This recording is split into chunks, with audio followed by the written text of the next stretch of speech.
Была куплена деталь, амортизатор на сайте Озон у продавца везем деталь.ру.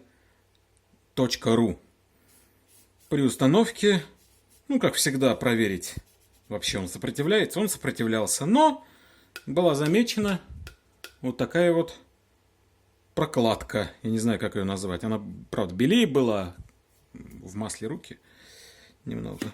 Вот, она выпала, и, соответственно, она уже не работает. Это просто брак. Все. Лайк, подписка. До свидания.